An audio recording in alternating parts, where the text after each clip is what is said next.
ओम।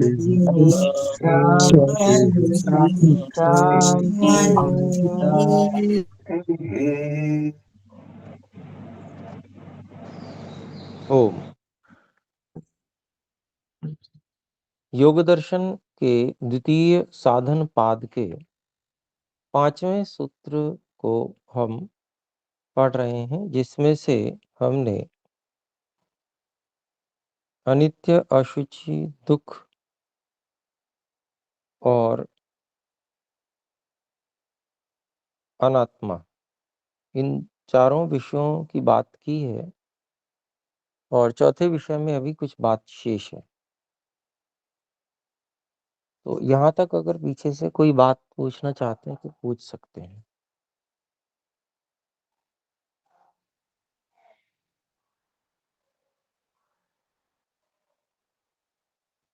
आगे बढ़ते हैं।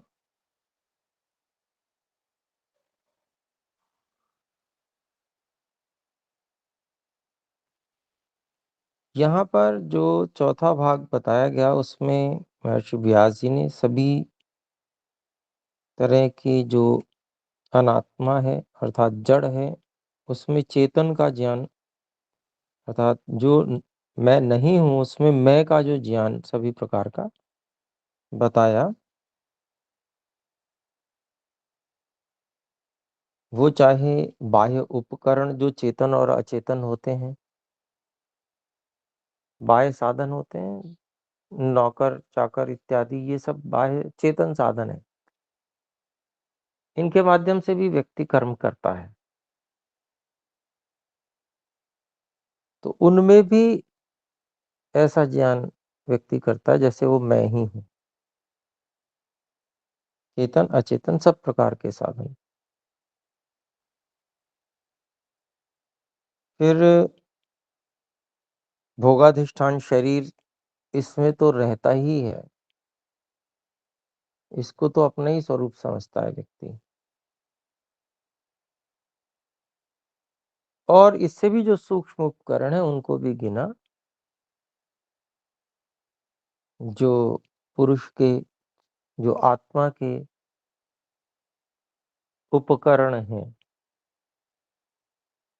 सूक्ष्म उपकरण, इंद्रियां, मन, बुद्धि, अहंकार इत्यादि सभी के विषय में, उनको भी अपना स्वरूप समझता है व्यक्ति, अपना ही भाग समझता है।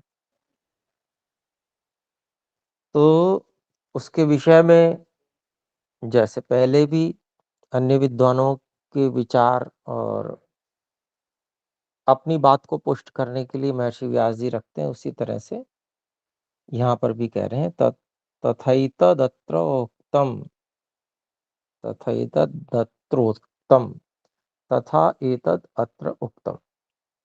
और ऐसा ही यहाँ पर कहा भी गया है, किन्हीं का विद्वान का किसी वाक्य ले रहे हैं जो बहुत विशेष है और ध्यान रखने योग्य है। व्यक्तम अव्यक्तम वा सत्वमात्मत्वेनाभिप्रतीत्य, व्यक्तम अव्यक्तम वा सत्वम आत्मत्वेन अभिप्रतीत्य, कहते हैं महर्षि व्यास जी किसी विद्वान की बात को कहते हुए, व्यक्तम अर्थात जड़ जड़ और अव्यक्तम मतलब चेतन, ऐसा ले सकते हैं। वैसे और भी प्रकार से अर्थ कर सकते हैं, लेकिन अभी हम क्योंकि दो भागों में विभक्त कर रहे हैं सभी चीजों को, साधनों को, तो जड़ और चेतन को ले लेते हैं।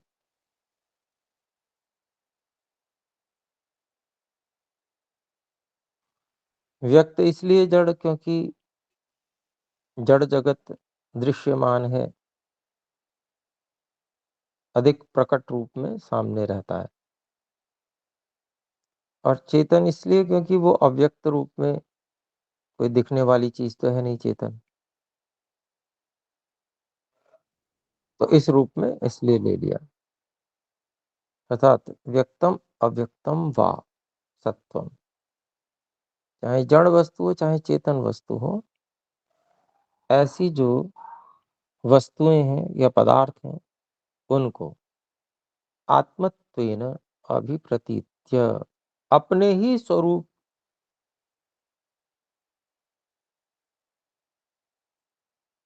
जैसे अपने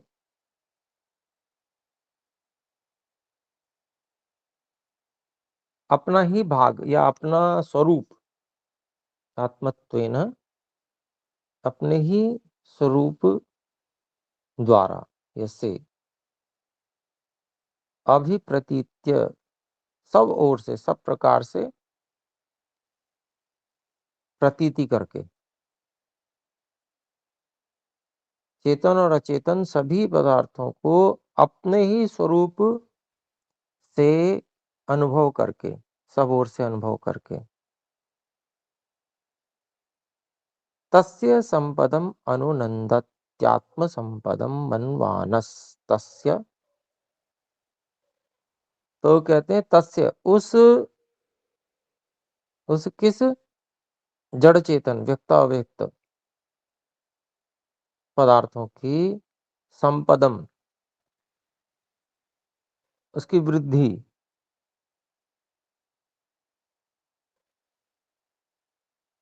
से अनुनंदती, प्रसन्न होता है, आत्म संपदम मनवाना, उस पदार्थ की वृद्धि होने से जो जड़ चेतन साधन रूप था, जो जिसको वो अपना स्वरूप समझ रहा था, उसको उसकी वृद्धि में आनंद का अनुभव करता है, अपनी वृद्धि को मानता हुआ कि जैसे मैं बढ़ गया। फिर कहते हैं तस्य व्यापदम अनुशोचति, तस्य व्यापदम अनुशोचत्यात्म व्यापदम मनवाना। और दूसरी बात कही कि उन सब जड़ चेतन व्यक्त अव्यक्त जिनको वो अपना स्वरूप समझ रहा था, उनके तस्य हानि व्यापदम, उनकी हानि में दुख अनुभव करता, दुख करता है, अनुशोचती। कैसा दुख करता है कि आत्म व्यापदम मनवाना, जैसे अपनी हानि हो गई हो ऐसा मानते वो दुख का अनुभव करता है। तो ऐसा व्यक्ति क्या है, उसको आगे कहते हैं स सर्वो अप्रतिबुद्ध इति, जो इस प्रकार से अनुभव कर रहा है और ऐसा मान रहा है, स सर्व, वो सब क्या है, अप्रतिबुद्ध, मूर्ख है। अब इसमें अगर ये कह दिया तो अब समझ लीजिए कि मूर्ख कौन कौन है, कौन बच गया है इससे। तो कोई बचता ही नहीं है, कोई इक्का दुक्का करोड़ों अरबों में से एक कोई ऐसा होता होगा जो ऐसा नहीं करता। नहीं तो आप और हम देखें तो अगर इस दृष्टि से देखने लगेंगे तो ये इस संसार में सारे के सारे एक तरफ से लाइन से देखते चले जाइए, उदाहरण ही मिलते चले जाएंगे। इससे विपरीत उदाहरण कोई मिलता ही नहीं है, बहुत कठिन है।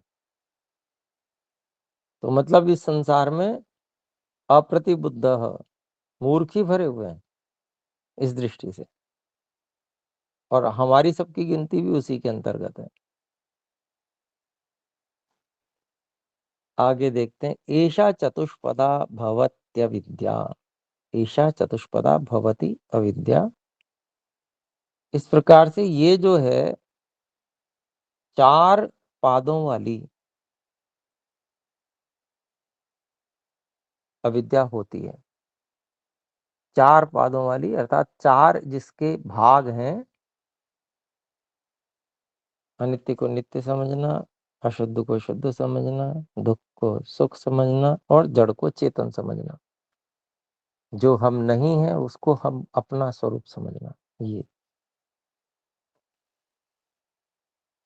ये 4 भाग हैं, ये 4 भाग अविद्या के होते हैं। फिर आगे कहते हैं मूलमस्य क्लेश संतानस्य कर्माशयस्य च सविपाकस्येति।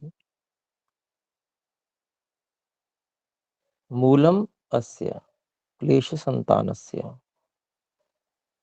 और ये अविद्या ही इस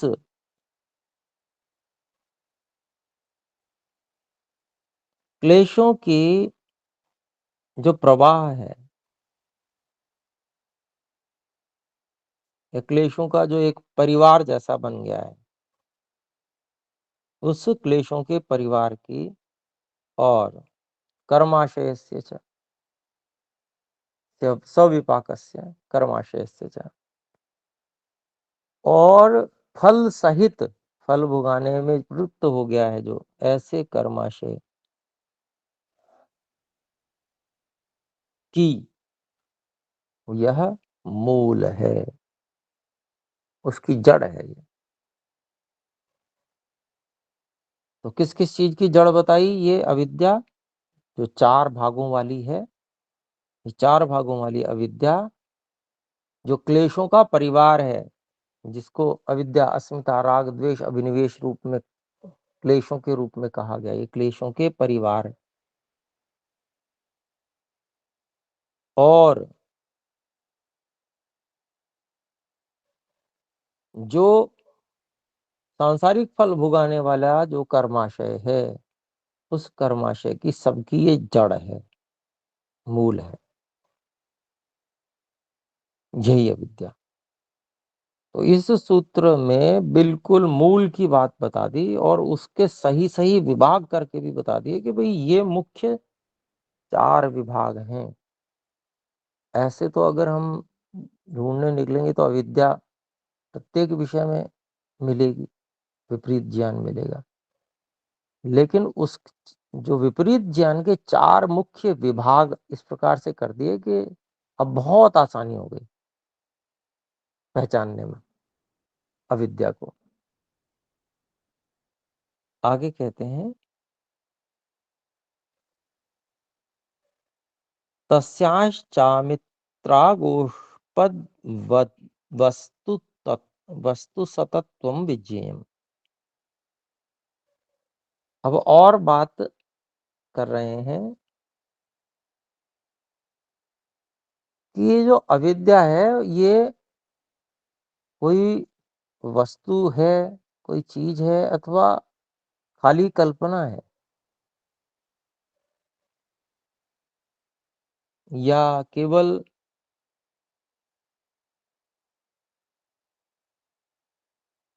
है कुछ नहीं, वास्तव में अभाव मात्र है।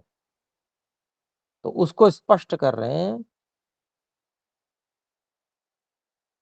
तस्याः अविद्यायाः च, उस अविद्या का तो, और उस अविद्या का अमित्र शत्रु अगोष्पद वत। अगोष्पद का अभिप्राय है कि ऐसा स्थान जहां गाय का खुर कभी नहीं पड़ा, अर्थात जहां गाय कभी नहीं पहुंची। तो ऐसा स्थान भी संसार में है जहां गाय नहीं पहुंची है। और शत्रु जो मित्र नहीं होता, ऐसा 2 प्रकार के होते हैं, शत्रु होता है या उदासीन होता है ना, जो अमित्र है। तो उदाहरण दिए हैं ये। तो उस अविद्या का अमित्र और अगोष्पद वत के समान, अमित्र और अगोष्पद के समान वस्तु सतत्व, पदार्थ का स्वरूप होना, उसका अस्तित्व होना, विज्ञेयम, किसी पदार्थ का अपने अस्तित्व के साथ में होना, ऐसा जानना चाहिए।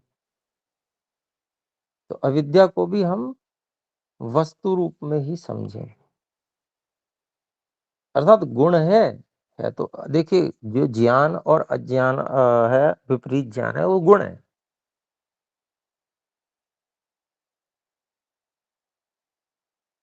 लेकिन गुण का भी तो अस्तित्व होता है, भले ही द्रव्य के आश्रित होता है, लेकिन अस्तित्व तो होता ही है। इस दृष्टि से वहां पर बता रहे हैं। अभी अविद्या को हम अलग से कोई वस्तु पदार्थ ऐसा समझने लग पड़े, ऐसा नहीं है तो गुण ही, लेकिन गुण भी तो अस्तित्व में ही होता है ना, खाली कल्पना तो नहीं होती।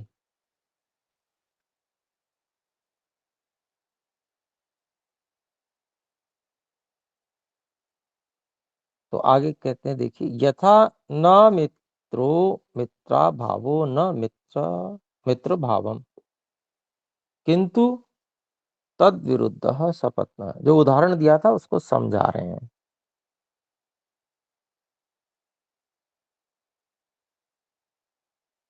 उदाहरण के लिए जैसे यथा, जैसे अमित्र मित्राभावो न, जो अमित्र है वह मित्र का अभाव नहीं है।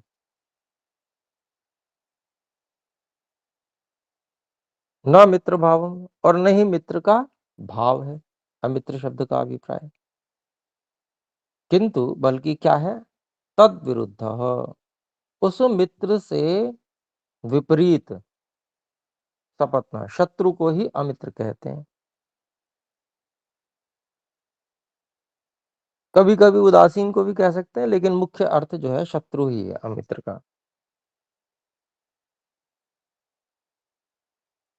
फिर आगे कहते हैं, अभिप्राय क्या है कि दोनों, चाहे कोई भी कहिए, लेकिन वहां दोनों की सत्ता है, ये समझाना चाहते हैं। फिर आगे कहते हैं, यथा वा अगोष्पदम न गोष्पदा भावो, या फिर जैसे अगोष्पद जो है वह गाय के पैर का अभाव नहीं है। गोष्पद अभाव न, न गोष्पद मात्रम, और न ही गाय के पैर मात्र हैं। किंतु देशे एव ताभ्याम अन्यद वस्तुअंतरम, लेकिन स्थान विशेष में ही उन दोनों से, अर्थात गौ के पैर का अभाव और गौ का पैर वाला स्थान, गाय के पैर का अभाव और गाय के पैर वाला स्थान, इन दोनों से भिन्न, अर्थात ऐसा स्थान जो इन दोनों से भिन्न हो, वस्तंतरम, उसी को वहां यहाँ पर अगोष्पद कहा जा रहा है। फिर आगे कहते हैं, एवं अविद्या न प्रमाणम, इस प्रकार से ही जो अविद्या है वह कोई प्रमाण नहीं है। प्रमाण का अभिप्राय तत्व ज्ञान, वास्तविक वस्तु वह नहीं है अविद्या, सत्य ज्ञान रूप नहीं है। न प्रमाणा भाव, और न ही वह सत्य ज्ञान का अभाव भी नहीं है। किंतु विद्या विपरीतम, बल्कि वह तत्व ज्ञान, सत्य ज्ञान से विपरीत ज्ञानांतरम, भिन्न ज्ञान, अविद्या इति अविद्या है।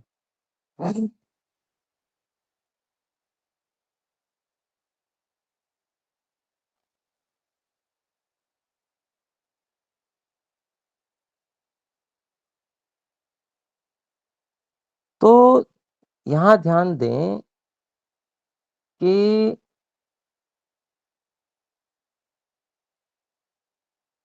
हम विद्या अर्थात तत्व ज्ञान को एक गुण मानते हैं जिसका आधार परमात्मा है।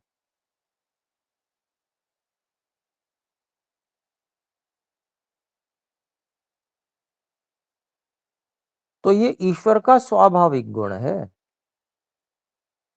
और अगर हम अविद्या को भी इसी प्रकार से विपरीत गुण मानते हैं, तो उसका स्वाभाविक गुण हमें ढूंढना पड़ेगा कि ये किसका स्वाभाविक गुण है। तो इसमें अनेक प्रकार से लोग विचार करते हैं। यहाँ इसलिए विषय ले रहा हूं मैं कि स्पष्टता बहुत आवश्यक है और निर्णय पे पहुंचना बड़ा आवश्यक है, तो हम उसको समझ पाएंगे और फिर उससे ऐसी चीज जिससे हमें दूर होना है, अर्थात जिस पर विजय करनी है, अगर हम उसको ठीक ठीक नहीं जान पाते हैं तो फिर उसमें कठिनाई होती है। तो जैसा अभी तक मैं समझ पाया हूं उस रूप में आपको बताने का प्रयास करता हूं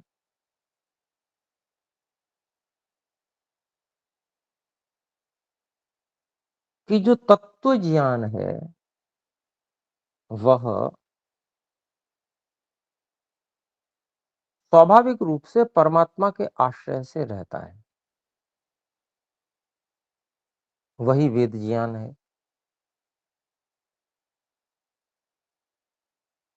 जीवात्मा ईश्वर के संपर्क से उस तत्व ज्ञान को जानता है।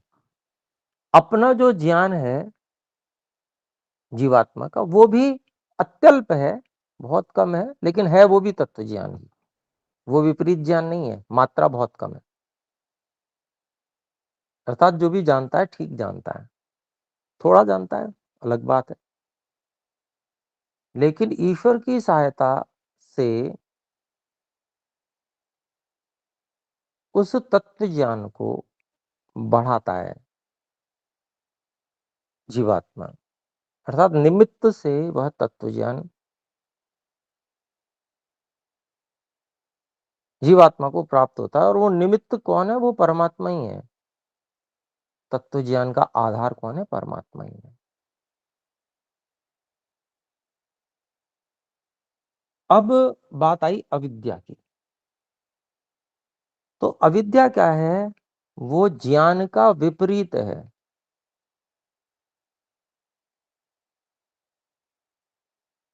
तत्व ज्ञान से बिल्कुल विपरीत है। तो ज्ञान का जो विपरीत संयोजन है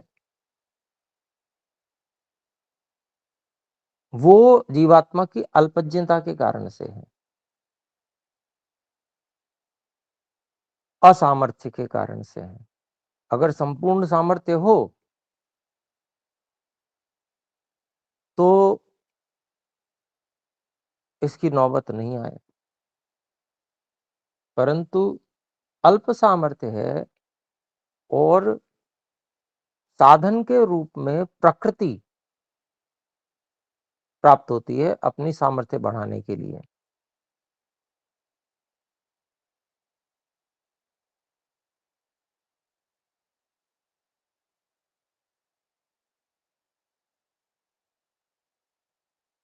तो जो प्रकृति है उसमें तमोगुण भी है, जिसका गुण स्थिरता और ज्ञान अज्ञान है। तो साधन इस प्रकार का मिल जाने से और अपनी अल्पज्ञता के कारण से जीवात्मा, हम लोग अर्थात, ज्ञान के संयोजन को विपरीत रूप में ग्रहण करने लगते हैं, जो तमोगुण है उसकी सहायता से। जब हम हीन साधन का उपयोग करते हैं, एक ईश्वर साधन है, सर्वोत्कृष्ट साधन है। ईश्वर ध्येय भी है, लक्ष्य भी है, ईश्वर साधन भी है। और प्रकृति भी साधन है, लेकिन वो हीन साधन है, हेय साधन है। तो जब हम हीन साधन का उपयोग करते हैं तब हम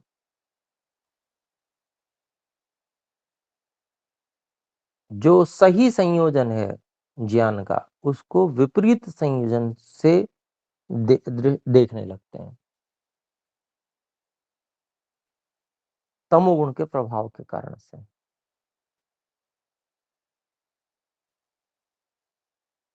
तो एक दृष्टि से ये कहा जा सकता है कि यह जो अविद्या है वो तमोगुण में आश्रित है।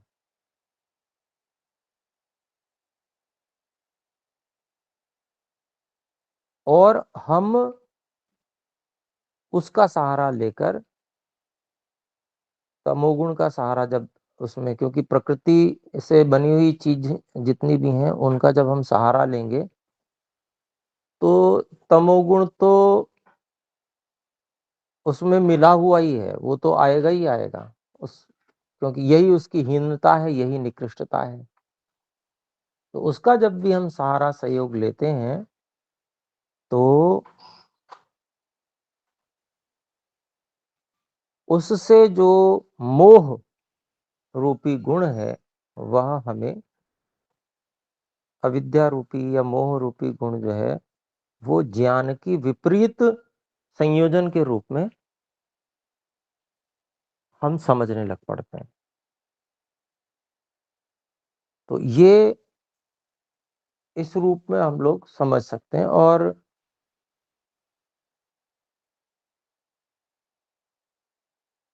इसी कारण से हम प्रकृति से वैराग्य को प्राप्त कर सकते हैं, मूल प्रकृति से, क्योंकि वहां पर कुछ भी बिना तमोगुण के नहीं संभव है। तमोगुण तो होगा ही होगा, कुछ भी हो, चाहे चाहे सबसे प्रथम विकार जो बुद्धि है वो हो, वहां बिना उसके कुछ भी संभव नहीं है। तो इसलिए अंतिम जो स्थिति होगी वैराग्य की, वहां पर इसी के कारण से वैराग्य होगा कि यहाँ से छूटना, इसमें से ठीक ठीक का ग्रहण कर लेना और खराब खराब का छोड़ देना संभव ही नहीं है। इसको इसलिए इसको पूरा का पूरा ही छोड़ना पड़ेगा, प्रकृति को पूरा का पूरा ही छोड़ना पड़ेगा। यहाँ ये निर्णय आकर फिर तब जाके ईश्वर के प्रति पूरी तरह से समर्पण और निष्ठा और प्राप्ति की इच्छा 100%, प्रकृति से 100% छूटने की इच्छा जब होती है तभी असंप्रज्ञात समाधि प्राप्त होती है। तो यहाँ पर ये जो स्थिति है,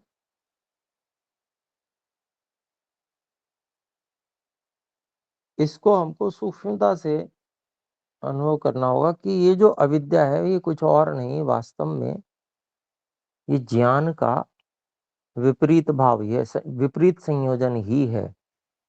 और साधन इस प्रकार का है कि जो जिसके कारण से हम उस विपरीत संयोजन को अपने असामर्थ्य के कारण से उसके अनुसार देखने लगते हैं। साधन तमोगुण मिश्रित है, तो कभी हम, क्योंकि सत्वगुण भी वहां है, तो सत्वगुण का सहारा लेके हम ठीक ज्ञान भी कर पाते हैं। कभी हम सही पे जाते हैं, कभी हम गलत गलत के साथ घसीटे जाते हैं, विपरीत के साथ घसीटे जाते हैं, क्योंकि वहां उसकी मजबूरी है, उसके बिना वो हो ही नहीं सकता।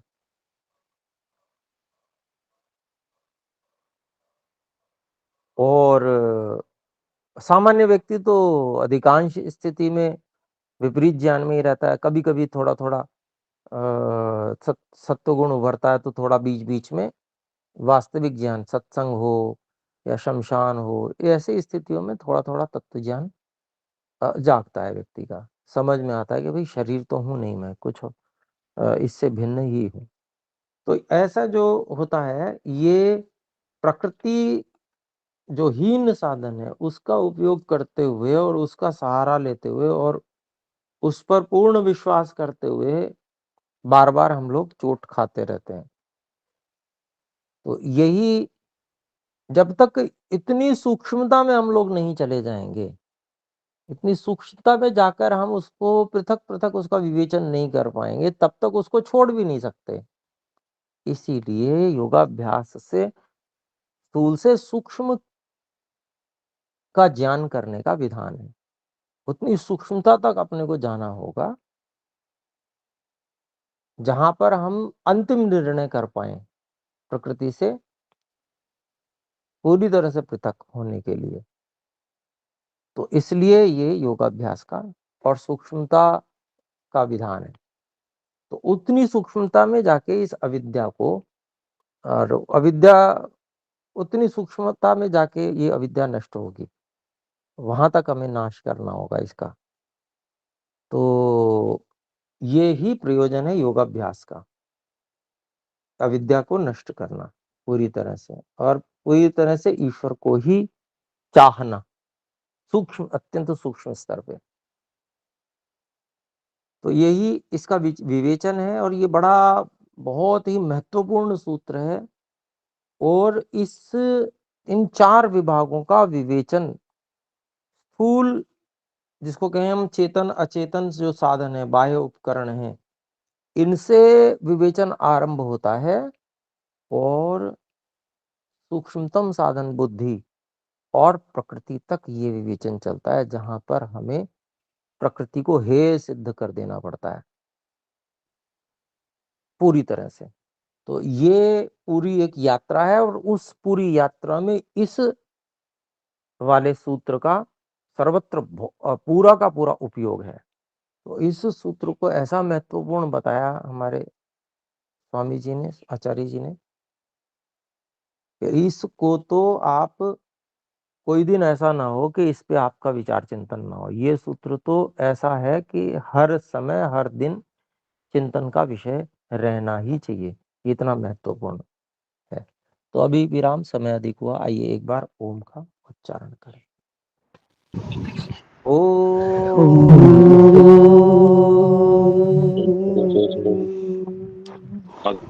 नमस्ते आचार्य सभी जी। को सादर नमस्ते। नमस्कार आचार्य जी, धन्यवाद आचार्य जी। नमस्ते आचार्य जी।